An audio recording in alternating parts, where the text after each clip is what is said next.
Hi!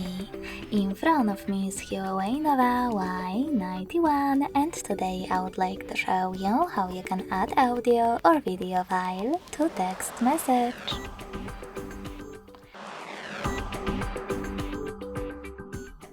You need to begin by opening Messages app and selecting one of your chats. Now click on this plus at the bottom left corner.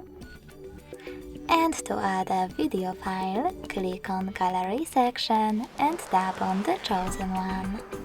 If you wish to add an audio though, click on More at the bottom left corner.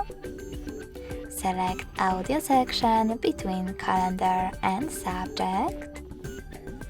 Click on Audio file that you wish to add.